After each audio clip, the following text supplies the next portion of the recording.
as a kid, looking at the impact angles, what causes driver to die, what caused him to get hurt, what could have prevented that. So that was my thing, even as a kid, right? That's what I love racing. I always do. And, you don't want to make it the racing so vanilla that nobody gets hurt or grandma can get out there and drive and, get on the podium. So I came up with ideas. I got so many pieces of the puzzle that are coming together. I mean, do you want me to say what made me do this patent thing? Well, Kevin, you can stop me. You want a seventh inning stretch right now? Thanks for allowing me to participate in today's show. Yeah. If you got something to say, go ahead. So, no, Kevin, I am interested in, and I'm sure the audience is interested in, how do you end up coming up with a safety component? What makes you interested in looking at safety? And then how did you come up with it, and what is it? Or what is it? And then, back up from there. Back in the 50s or 60s, you lost about, 2 drivers a month, 3 drivers a month or something like that. And back then it was mostly fires. You're strapped to a bomb and some metal gas tank and those things rupture. Then the whole thing's on fire, right?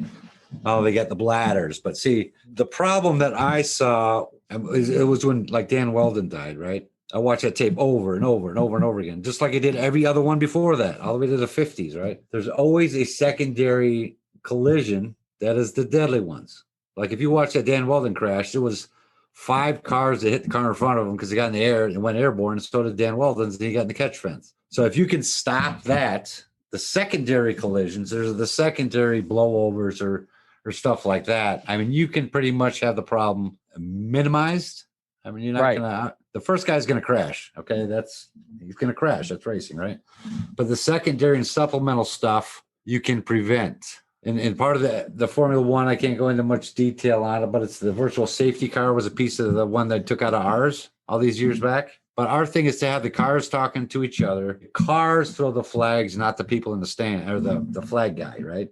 Because the flag guy before, I've done interviews with these track marshals and stuff like that, and safety workers. And when they see smoke, right, they throw the flag. But at the time that smoke registers to your brain, to register to your hand, to throw the flag, so much time has passed that all the cars have traveled another couple hundred feet, few football fields.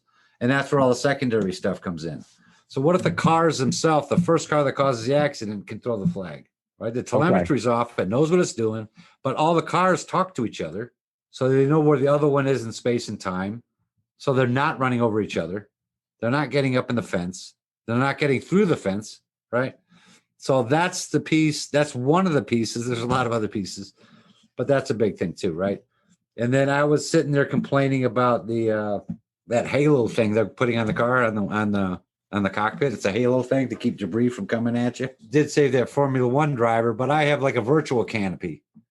Like when the first car throws a flag, it's got radar going out. It knows what trash is bouncing down the track. So with telemetry, you can make sure that piece does not hit the cockpit of the car that's coming toward it, right? So it's all, the physics and the telemetry on that. So it would be like a virtual canopy. That's another piece of mind. I mean, I got all the stuff kind of laid out. I got to keep stuff quiet on some things up on my blog at wellnessracing.wordpress.com. So, I mean, if you want to read wellnessracing.wordpress.com. Now, and we'll make sure to put that in the show notes, yeah. Kevin. Now, if I recall, you had a blog that you couldn't find or couldn't log into. Was that the one? That's the one. So, I mean, I wrote from the very first accident in racing all the way to when I lost the password, which was about 6 years ago. But everything else is current, right? So yeah, you can look on that. But I mean, it's the racing thing has been. So what parts are F1 using? What are they using in Europe? It's a virtual safety car. That's all I can say on that one. They bought it. Derek Daly bought that to them like 7 years ago, whenever it started. I mean, they said you can try that. There is more to it though, which I can't discuss. Something happens when the nose of the car gets off the ground at a certain speed, at a certain height, something else happens. I can't talk about. Okay. But some of these flaps and stuff, the aero flaps, they keep the cars on the track. That's part of it. But again, you got to develop all that stuff. It was bought forth in Paris with Formula One when they had their annual meeting twice about the stuff we had, and everyone was for it. Everyone loved everything it did, except Team India, I think. had a minor problem with it, but everyone else was all on board with it. So anyway, that's I got too many things going on. I can't. We'll be cutting that out because it's really no information. No, it is no information. Cut it out, please. This has been Jeff Stearns, Connected Through Cars.